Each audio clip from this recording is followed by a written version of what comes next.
Welcome to the Cardiovascular Pulse, where we dive into medical breakthroughs, leading technology, and healthy lifestyles. Join us as we empower you on your journey to a healthier and stronger you. Today, I am excited to welcome Dr. Riaz Rahman. He is an interventional cardiologist at the Cardiovascular Institute of the South in both Jennings and Crowley. Welcome, Dr. Rahman. Thank you for having me. I appreciate you. We are going to talk about prevention today, and of course, not only prevention, but the ways and lifestyle modifications and medications that can really help a patient to better assess their risk, understand their family history, and know what they can do to really lower their risk. Yes, good. That's what we want to plan to talk about today. So I'm really excited that we have this concept of the ABCs of prevention. Right. So go ahead and tell us a little bit about what that is. Okay, so before we go into the ABCs, this was a lot of work done by the Hopkins Ciccarone Center. They did a lot of work on preventative cardiology, and they have a lot of published paper by Dr. Feldman and others about the ABCs of prevention, and the American Heart Association and American College of Cardiology have incorporated this in their preventive guidelines, and this is all factual-based, medical-based, and guideline-based therapy. So it's also the latest and greatest research Correct. on this topic. So the key is, if you want to prevent a problem, you want to pick up or detect the problem early or people at risk, and then implement sort of lifestyle maneuvers and if pharmacological therapies are needed to prevent an event such as a heart attack or stroke, for example. Sure. Okay. Okay, well, let's dive right in. Let's talk about A. Okay. So A, we have three categories for A. One is when you want to assess their risk. The second part of A is aspirin therapy. And the third part of A is the anti-inflammatory therapy. So the American College of Cardiology created this, what we call an ASCVD risk tool or risk calculator, which incorporates a patient's age, ethnicity, race, blood pressure, cholesterol numbers, if there are medications for blood pressure, if there are medications for cholesterol, to sort of get a percentage risk over the next 10 years of their risk factors for having an event over the next 10 years. So if patients are deemed to be at a higher risk, for example, if the risk score is above 7.5%, then we have to incorporate aggressive risk factor modification therapies to minimize their risk of having an event in the next 10 years. Sure. And some of the risks will be, obviously, which we'll get into in a bit, diet, exercising, losing weight, stop smoking, and so on, for example. Okay. In terms of the other A, aspirin therapy, which is a very debatable topic, some patients do get some benefit from aspirin prevention therapy use, but there's a lot of debatable topics about if to use it or not. In terms of anti-inflammatory therapies, there are no medical therapeutics in vogue right now for anti-inflammatory prevention of cardiovascular disease, but the best form of anti-inflammatory therapy is exercising, losing weight, eating healthy, and so on. Okay, makes sense. It's definitely important to, even to think about being able to move 10 years ahead and try to prevent, that's a major difference. Mm-hmm. Okay, so let's move on to the letter B. Right. So in terms of B, we have two categories here, body weight and blood pressure.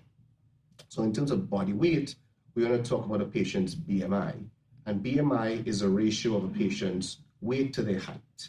The normal BMI for a person is supposed to be less than 25.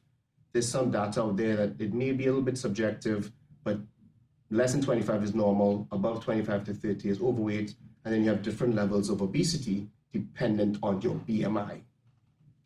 What is equally as important in terms of BMI is your truncal obesity, or your weight around your trunk. In men, waist circumference should be around less than 40 inches, and in women, it should be around less than 35 inches for women. So truncal obesity is equally important as just the number of a BMI. On the flip side, there's been some data showing that if you have a healthy person who has a lot of skeletal muscle mass, they may be in a category where their BMI is 25 to 30, but they're classified as overweight or obese. So equally as important as just a BMI number is the body composition, which comes into play your percentage body fat as opposed to your skeletal muscle mass.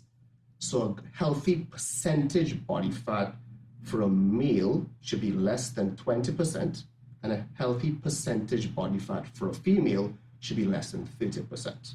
So body composition, BMI, and waist circumference are all parameters we use to monitor body weight. I've even seen the little BMI machines where you can do it on your own, right? And have it taken yourself, or at the gym, they might have a in-body scale that you can use. So patients can really check this themselves as well. Correct. So a very important thing is obesity is a very, very strong risk factor for coronary artery disease and cardiovascular disease. So when you want to meet a patient and they have an elevated BMI, or they're obese, or they have truncal obesity, you want to really focus on lifestyle, see where the problem is, see what they're eating, tell them they have to start counting their calories. There are a lot of apps online where they can count their calories and try to decrease their caloric intake by about 400 calories per day. Equally important is to sort of decrease the rapidity in which they're eating so they can get early satiety and feel full earlier. The faster they eat, the less filling they'll get, and they want to have that craving to eat more and more. Okay? In addition to just watching your caloric intake and decreasing, you want to increase your activity level. So you want to exercise more, walk more, get your steps in, and sort of burn off that caloric intake. So you have cardio endurance and you have weight endurance, and weightlifting or resistance training to help burn those calories off, to help you lose weight. And if those measures don't work, with caloric restriction, weightlifting, cardiac endurance therapies, then you can talk to your physician about bariatric surgery or medical therapeutics that sort of cause early satiety in an attempt to lose weight. So you have multiple ways of attempting to lose weight to help prevent your cardiovascular risk. Right. I think the message here is that the patient can be in control of their own body. Correct. And there are many things that can be done by the person, having discipline, having control, enlisting some new routines, changing their diet. There is a lot that a person can do to make sure that they're doing what they can before any further therapies come into play. And we as physicians have to acknowledge that it's not easy for a patient, because this goes on. This habit of eating and gaining weight is a custom that they've done over years. So you have to have a lot of motivational support, a lot of talking through them, family support, a lot of education to help them get over the hump, because you want to sustain this for life. So set realistic goal. So I tell my patients, try to lose 1 pound per week. So attain a possibly 4 pounds a month. And that's a reasonable goal to attain, because if you surpass that goal, there's more motivation to go on to the next month. Sure. Especially in South Louisiana, everything we do here is centered around food, it feels like. Exactly, so yes. It's really quite a lifestyle change to have to modify your diet. Exactly. In terms of the other B, it's blood pressure. So patients who are at risk of cardiovascular disease, you want to be very strict with their blood pressure as well. Technically, for most cohorts of patients, you want their blood pressure to be less than 130/80. That, again, can be achieved by multiple ways, by watching what they eat, decreasing their salt, glucose intake, as well as exercising, losing weight, diet, and so on. It's a common theme. Correct, exactly. It's all the same things, right? All working together. Yeah, you see a lot of the ABCs that we talk about has a lot of lifestyle changes, dietary measures, and so on. So a lot of the same topics we'll talk when we discuss these elements of preventative cardiology. Yes. So let's move on to C, and I have to just assume one of these will be cholesterol. Yes, correct. So let's discuss. The two C's will be cigarette smoking and cholesterol control. I think cigarette control and cigarette cessation is one of the most imperative things that we can discuss in a cardiologist's office. It has such a detriment to a patient's cardiovascular health, that smoking cessation at any point in time exponentially decreases your risk of having a cardiovascular event. It's not easy. We know it's hard. We know patients fail multiple times, but motivational counseling, nicotine replacement therapy, medications help and assist. And CIS does have programs in place where we can help patients to stop smoking. I believe I've heard as well that the more attempts you have to quit, the better your chances are. Yes, correct. Yes. So there's hope. Yes, there's light at the end is. of the tunnel. But the key is you have to tell your patients, expect to fail 1 or 2 times, because that habit has been built over years. You're not going to break that habit in one time. You're going to fail 1, 2, 3 times. Expect that. It's going to take a long road, but it is possible. It is extremely beneficial to stop smoking. And to preface that too, people have sort of went into this realm of vaping to wean off smoking. We still don't know the long-term effects of vaping, but the short-term effects are not good. So substituting vaping for cigarettes, I would not recommend either. That's not the way to go. Okay. Right. And in terms of cholesterol management, yes. So patients who are at high risk for having a cardiovascular event, family history, or elevated weight, you want to focus on their cholesterol levels, because if you have a strong family history of heart disease and you want to determine your risk, then cholesterol medications, eating healthy foods, diet is the way to bring your cholesterol level down. So say, for example, you had a first-degree sibling who had an event or MI or heart attack, and you want to mitigate their risk, then getting a fasting lipid panel, getting other testing like a coronary calcium score can give you an idea of their risk score. And then with that, then you tell them what foods are good, implementing dietary measures, exercising, and then you talk about medical therapy, like statin therapy and other additives you can add on to statin therapy to get their bad cholesterol or the LDL cholesterol down to a level between around 50 to 70. That's what we aim for as cardiologists. How often should cholesterol be measured? Like, how often should you get that baseline? Above the age of 35 to 40, you should get at least a fasting lipid panel once a year. If you're making aggressive changes, then you can, if you want to see the effect of a change of a medication, you can probably repeat your fasting lipid panel, maybe say 6 weeks to 3 months after the change, to see if the medications are working, and 2, to see if the patients are actually being compliant with the medical regime. Because that medical regime should bring down your bad cholesterol and triglycerides to a certain acceptable level.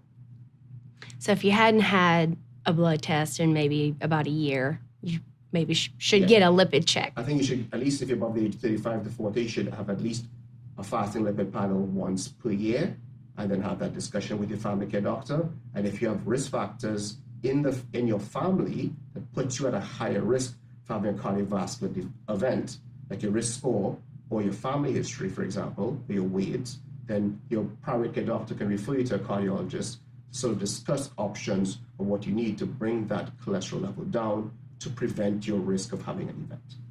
That makes sense. Yeah. Okay, so let's move on to D. What do you have for us? So D is multifactorial. So obviously the first thing in D, we'll talk about diabetes. Diabetes is a huge risk factor for atherosclerotic heart disease. So with your family care doctor's work, with your help of a cardiologist, there's a lot of medications because you want to get your goal A1C less than 7. So that has shown to mitigate your risk of having coronary artery disease.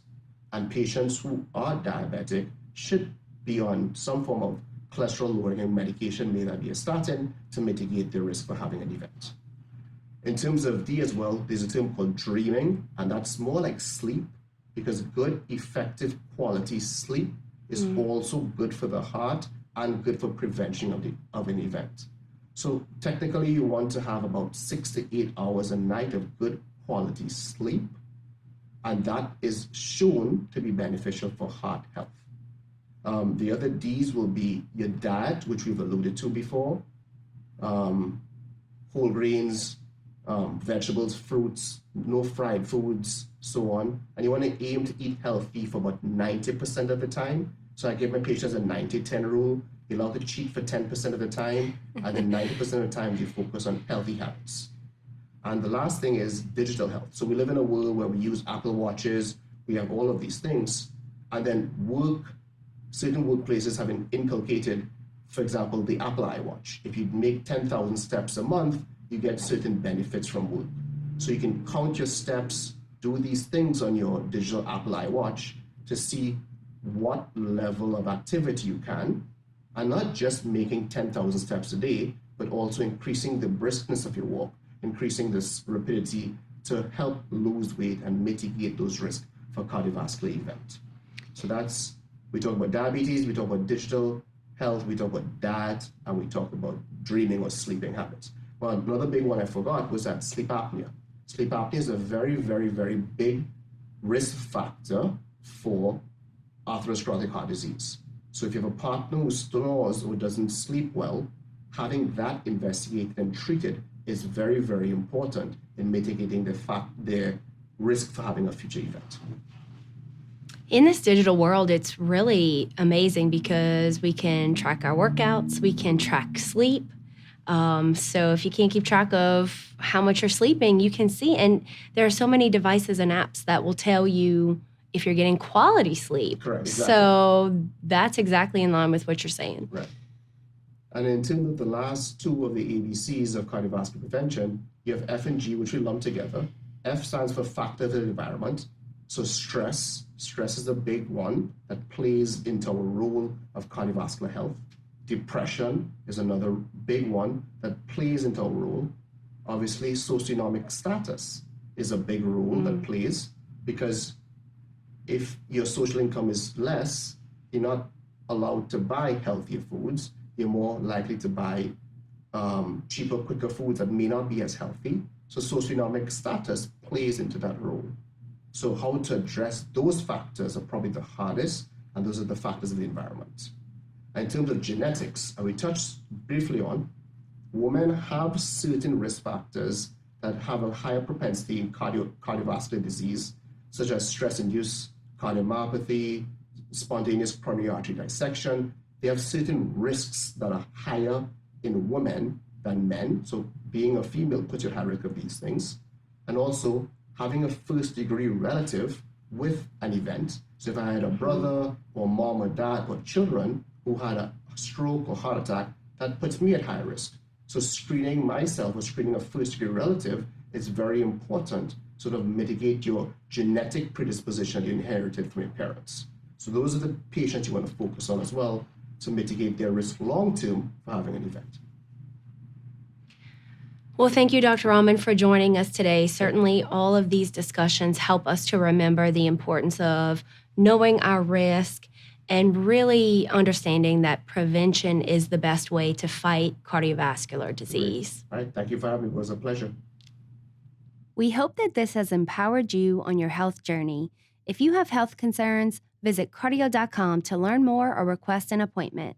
Make sure to follow this podcast as well as CIS on social media for updates. Thanks for listening.